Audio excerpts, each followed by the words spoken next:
Dear students, आज हम chapter start कर रहे हैं हमारे सामाजिक दायित्व। ठीक है, ये नैतिक शिक्षा का चैप्टर 10 है। तो आज हम इसको रीड करेंगे, हमारे सामाजिक दायित्व क्या क्या है। क्लियर?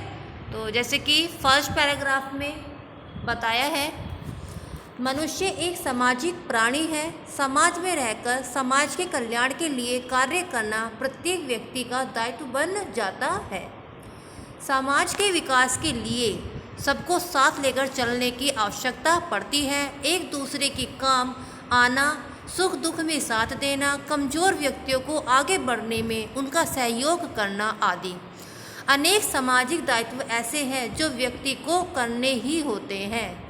ये दायित्व कैसे हैं? ये व्यक्ति को करने ही होते हैं। सबको साथ लेकर चलना, सुख दुख में साथ देना, ठीक है, कमज़ोर व्यक्ति को आगे बढ़ने की प्रेरणा देना, ये हमारे सामाजिक कर्तव्य है। क्लियर?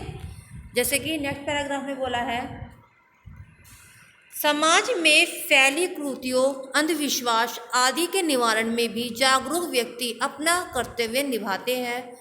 दहेज निवारण, बाल विवाह प्रथा, अशिक्षा आदि के दूर करने में व्यक्ति अपना सारा जीवन लगा देता है। अभी हमने देखा कि इन क्षेत्रों में काम करने वाले लोगों के द्वारा अच्छा कार्य करने पर सम्मानित किया गया है। घोर पिछड़े क्षेत्र में कट्टरता के वातावरण में भी शिक्षा के लिए कार्य करने वाले अफगानिस्तानी 17 वर्षीय छात्रा मलाला यूसुफजई एवं बाल मजदूरी उन्मूलन हेतु संघर्ष करने वाले भारतीय कैलाश सत्यार्थी को उनके सराहनीय सामाजिक कार्य के लिए नोबेल पुरस्कार से सम्मानित किया गया। क्लियर? आगे बढ़ते हैं।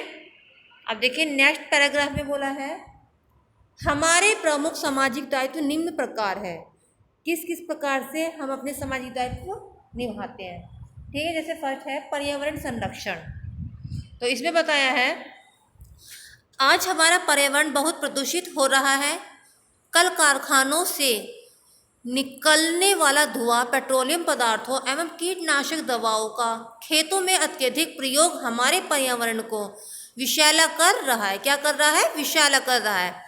पर्यावरण के संरक्षण के लिए हमारा दायित्व है कि हम अधिक से अधिक वृक्ष लगाएं। क्या लगाएं? हम अधिक से अधिक पेड़ पौधे लगाएं। कीटनाशक दवाओं का कम से कम प्रयोग करें। खेती में जैविक खाद का उपयोग कर पैदावार को अधिक से अधिक बढ़ाएं। डीजल एवं पेट्रोल की बचत करें। सार्वजनिक वाहनों में चलने को महत्व दें। क्लियर? नेक्स्ट है जल संरक्षण। अब देखिए जल संरक्षण में क्या बताया है, अत्यधिक जल के दोहन के कारण पीने के पानी का अभाव होता चला जा रहा है। यदि किसी प्रकार जल का दोहन होता रहा तो भविष्य में पीने का पानी नहीं मिलेगा। इसलिए जल के दुरुपयोग को रोकना चाहिए। क्या रोकना चाहिए? जल के दुरुपयोग को रोकना चाहिए। जैसे वेस्ट करते हैं जल को, ठीक है, फालतू में खर्च करते हैं, हम उतना ही पानी खर्च करें जितना आवश्यक है। अनावश्यक रूप से पानी की टोटियों को खुले ना छोड़ें। सबमर्सिबल मतलब जल पंप से पानी का अत्यधिक दुरुपयोग हो रहा है, इसे रोकना चाहिए। जो सबमर्सिबल होता है उससे क्या होता है? पानी का दुरुपयोग होता है, मतलब उसे रोकना चाहिए। उसमें एकदम बहुत सारा पानी निकलता है ना, प्रेशर बहुत ज़्यादा होता है, तो मतलब उसका यूज़ के अकॉर्डिंग ही यूज़ करना चाहिए। क्लियर? ऊर्जा संरक्षण, सेकंड पैराग्राफ है ऊर्जा संरक्षण। चलिए ऊर्जा संरक्षण को पढ़ते हैं। आज हम हर कार्य के लिए विद्युत पर निर्भर हो गए हैं, लेकिन सारे देश में विद्युत का भयंकर संकट है। इसलिए हमें इसकी बचत पर विचार करना चाहिए। इसकी बचत में क्या करना चाहिए? हमें विचार करना चाहिए। अनावश्यक रूप से बल्ब अथवा पंखे खुले न छोड़ें। कार्य समाप्त करने के बाद इन्हें बंद कर दें। इसके विकल्प के रूप में हमें सौर ऊर्जा का प्रयोग करना चाहिए। ऊर्जा संरक्षण के लिए हम LED बल्ब का प्रयोग कर सकते हैं। जैसे कि घरों में बल्ब होते हैं, वो रेड वाले बल्ब जो होते हैं, लाल बल्ब, उनमें क्या होता है, उसमें बिजली बहुत ज़्यादा खर्च होती है, ठीक है। तो उनकी जगह हमें क्या यूज़ करना चाहिए, एलईडी बल्ब का प्रयोग करना चाहिए। एलईडी बल्ब में बिजली का खर्चा बहुत ही कम होता है और वर्क फिनिश होते ही तुरंत अपनी लाइट्स को ऑफ कर देना चाहिए। फ़ैन, गर्मी लग रही है, पसीने आ रहे तो फ़ैन चलाइए। यदि आपको फ़ैन के नीचे नहीं बैठना तो उस फ़ैन को तब बंद कर दीजिए, ठीक है। आगे बढ़ते हैं। नेक्स्ट पैराग्राफ में बोला है स्वच्छता। अब स्वच्छता के बारे में हम पढ़ेंगे। स्वच्छ रहना और समाज को इसके लिए जागरूक करना भी हमारा सामाजिक दायित्व है। स्वच्छ रहने से हम स्वस्थ रहेंगे, हम बीमार नहीं होंगे और हमें दवाइयों की आवश्यकता नहीं होगी। हम साफ रहेंगे तो हमारी बीमारी हमारे पास नहीं आएगी और बीमारी हमारे पास नहीं होगी तो हम दवाइयों की भी आवश्यकता नहीं होगी हमें। क्लियर। हमें अपना शरीर, वस्त्र, घर, गली, मोहल्ला, विद्यालय, वाहन आदि को साफ रखना चाहिए। मतलब आसपास जितना भी चीज़ है हमें सबको साफ रखना चाहिए। जैसे शरीर हुए, शरीर के वस्त्र हुए, जो कपड़े पहने हुए वो भी साफ पहनने चाहिए।